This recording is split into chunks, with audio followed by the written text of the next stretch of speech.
Hello, welcome to SelloMan Boxing. I'm the SelloMan. I'm here in the beautiful United States Virgin Islands. This is my home. And I just want to bring the spotlight, the SelloMan spotlight on this anticipated fight. The nail biter, okay? Errol Spence Jr. versus Terence Crawford. July 29th. Fight week is here. And the anticipation is just growing. The excitement is growing. If I feel like this, I can't imagine how the actual fighters feel, or even the teams.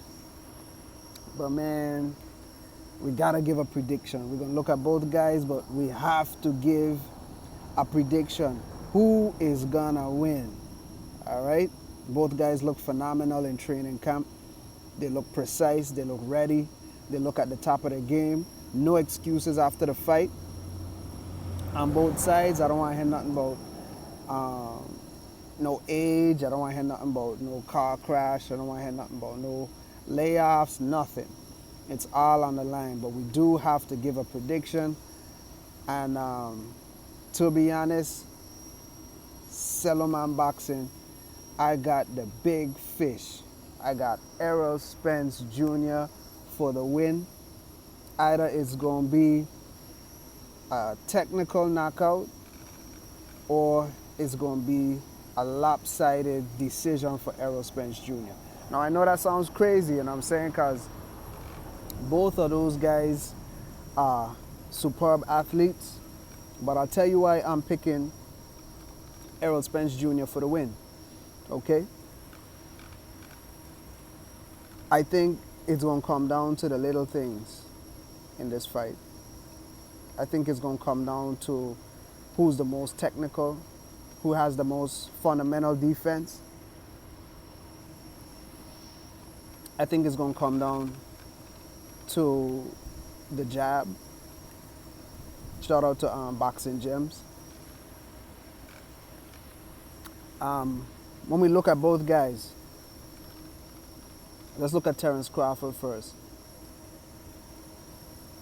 He's a gifted fighter, okay? He's gifted. He has great ability, natural ability. When you look at him fight, it's very rhythmic, very rhythmic.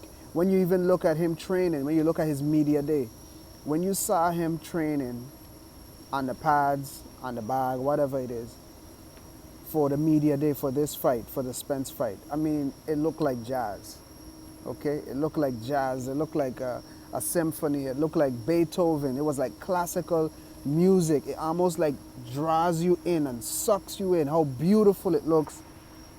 Not everyone can get in the gym and look like that, okay?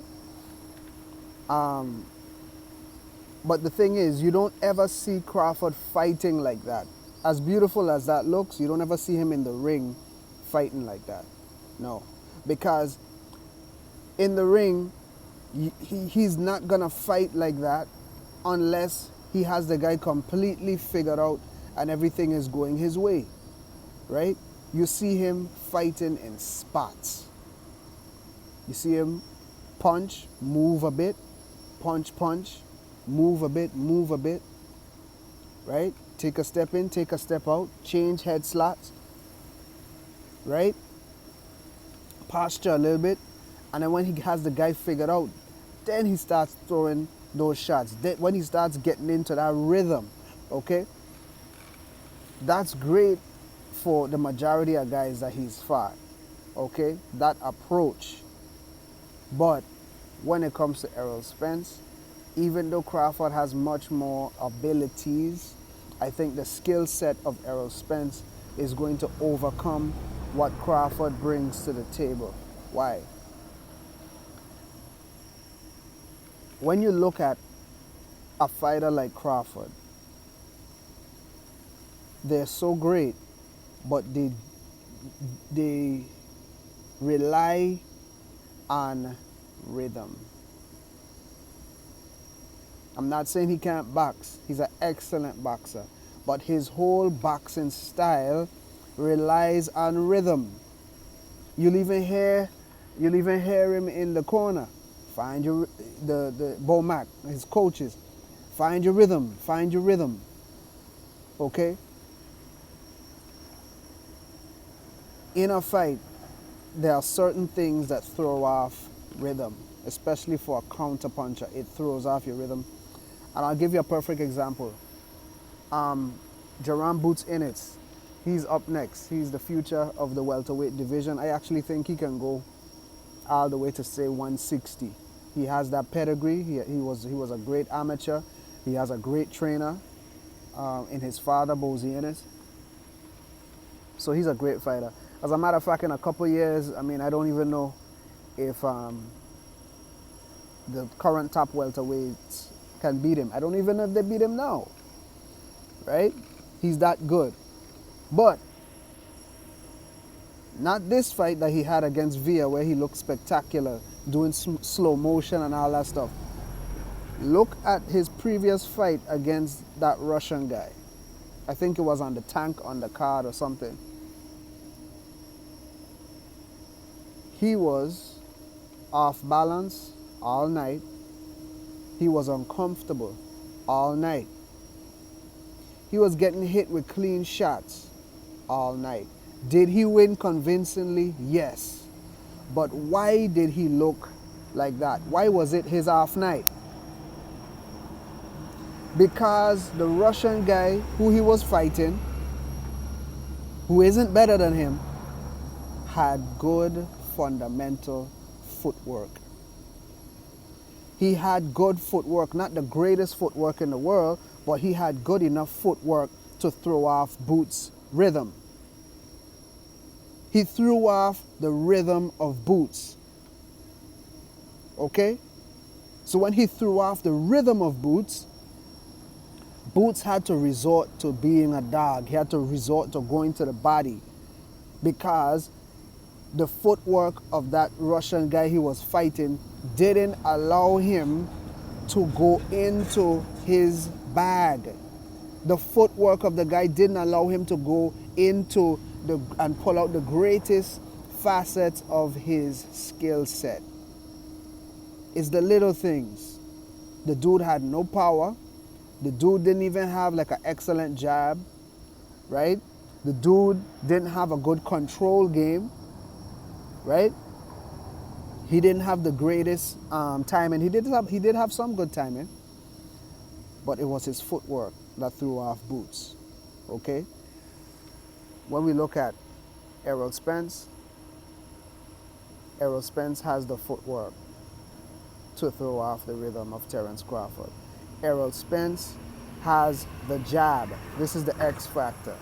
The jab to throw off the rhythm of Terence Bud Crawford. Does Terence Crawford have excellent timing? Yes, he does. He's one of the most dangerous fighters out there right now. Okay? It's like fighting a king cobra. All right? But Errol Spence Jr., he has better timing with his jab. He has better timing with his jab. Terence Crawford has better timing with, I mean, you see his timing with his uppercuts, you see his timing with his hooks, but when it comes to his jab, the most fundamental punch, Errol Spence has a better timed jab. Errol Spence is one of the only fighters in the game right now to have perfected the jab. His jab is perfect. His timing on the jab is perfect. His utilization with the jab is perfect. And it's going to throw off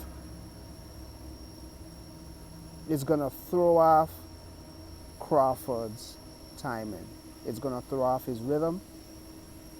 The only thing Errol Spence has to worry about in this fight is not getting too comfortable, not getting too complacent. Because if it starts to get easy in there, as far as him controlling the pace of the fight, Errol Spence, the danger is he could get complacent, he could end up relaxing, and then Crawford could hit him with something, right? But if he stays focused all night, all fight, he's going to beat Crawford. He's going to beat Crawford. He has that Olympic pedigree, and he's going to beat Crawford. Crawford can't keep up. Errol Spence really plays high speed chess in there. He plays high speed chess on the inside, on the outside, mid range. Crawford, it's not high speed. It's not at the highest speed because he gives himself time to think. He uses his legs laterally. He does different things to give himself time to think. But that pressure that Errol Spence puts on, along with his tactical approach, being defensively responsible, having good feet, having a good jab, Terence Crawford going to lose, man. Terence Crawford going to lose. And when Errol Spence starts to outbox Crawford, right, he'll have one option. And I'm talking about on the front foot. Everybody thinks boxing is about being on the back foot. Nah, Crawford can be outboxed by Spence on the front foot. Okay? Using his jab, a well-timed jab, right? Great feet, angles, subtle angles, a little bit to the left, a little bit to the right, angling off right in front of a guy to make him square while he's still in position to punch. Errol Spence does that all the time.